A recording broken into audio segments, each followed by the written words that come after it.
पता ही नहीं है कि अडानी के पास कितना पैसा चला गया है, पता ही नहीं कि हिंदुस्तान के 200 परिवारों के पास कितना पैसा है और बाकी 70-80% लोग किस हालत में जी रहे हैं। This is a war which has to be fought and I am going to fight this war. Elections, no election, MP, no MP, ticket, no ticket, that's not the question at all. जो देश सहमा हुआ देश था, सहमा हुआ विपक्ष था, आम लोग सहमे हुए थे, उसको जो नारा दिया डरो मत, it affected me really. और सच में लोगों ने डरना बंद कर दिया। तो ये दो तीन बातें थी। तो जब राहुल जी ने जब कॉल दिया I reach Kanyakumari, stayed there for 2 days, फिर मैंने पंजाब में ज्वाइन किया, फिर मैं जम्मू कश्मीर में वहाँ 3 दिन रहा। मैं मेरे बाप का हिस्सा है रेलवे में, मेरे पिताजी टीचर थे, हमारा हिस्सा है, मेरा हिस्सा है देश की संपदा में। उस संपदा को जिस तरह कौड़ियों के भाव बेचा जा रहा है कॉर्पोरेट सेक्टर को, टोटली अनएक्सेप्टेबल। तो उसमें आप सब जानते हैं किस तरह जो धार्मिक ध्रुवीकरण है उसका जो बोलबाला है, जैसे देश को बांटा जा रहा है, नफरत का माहौल पैदा किया जा रहा है, जिसमें 2 स्लोगन जो जिसने सबसे मुझे प्रभावित किया वो था कि नफरत के बाजार में मोहब्बत की दुकान, और दूसरा था डरो मत, जो देश में दहशत का डर का एक वातावरण पैदा किया था इस पर मौजूदा पॉलिटिकल डिस्पेंसेशन ने, मौजूदा निजाम ने।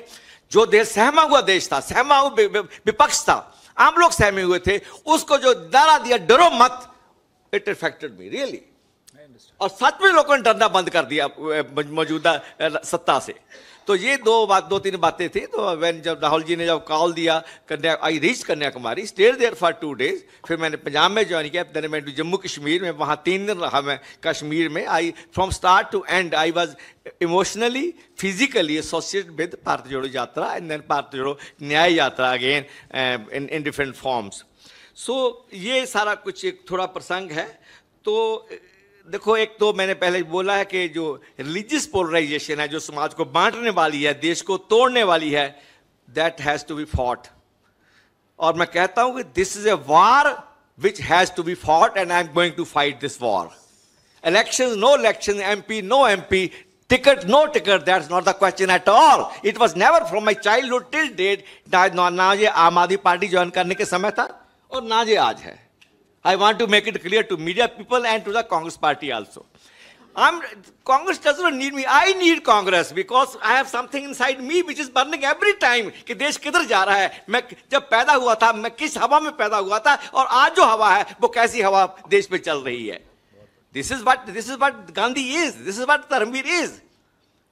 सो ये माहौल है, रिलीजियस पोलराइजेशन का माहौल है, जो सेफ्रनाइजेशन किया जा रहा है, जो सोशल फैब्रिक है जो तोड़ा जा रहा है, उसको नष्ट किया जा रहा है, और जो धार्मिक ध्रुवीकरण है ये जितना बड़ा खतरा है, और इकोनॉमिक डिस्पैरिटी, जो आर्थिक विषमता है वो आसमान छू रही है। अब कोई किसी वक्त ना कि गरीब और अमीर का एक कोई प्रपोर्शन हुआ करती थी, इन डिसप्रपोर्शन हो। पता ही नहीं है कि अडानी के पास कितना पैसा चला गया है, पता ही नहीं कि हिंदुस्तान के 200 परिवारों के पास कितना पैसा है और बाकी 70-80% लोग किस हालत में जी रहे हैं। जो आर्थिक विषमता है, और जितना बड़ा ये सवाल है, और जिसको अक्सर हमारे दो के साथ राहुल जी ने बड़ा टाइमली, और जब लोगों का ध्यान इस तरफ नहीं था, जिस स्लोगन खड़ा किया था, तो वो it was a very indicative, very descriptive slogan था। I was quite impressed with that also. Complete sell out of the national assets, जो लोगों की संपदा है, जिसमें मेरे बाप का हिस्सा है रेलवे में, मेरे पिताजी टीचर थे, हमारा हिस्सा है, मेरा हिस्सा है देश की संपदा में। उस संपदा को जिस तरह कौड़ियों के भाव बेचा जा रहा है कॉर्पोरेट सेक्टर को, that is totally unacceptable. Not only for me, and for every that person who has stake in this country, जिनका स्टेक है इस देश में, इस देश के भविष्य में, इस देश के अब सियासी आबो हवा में भी, और दूसरी तरह भी।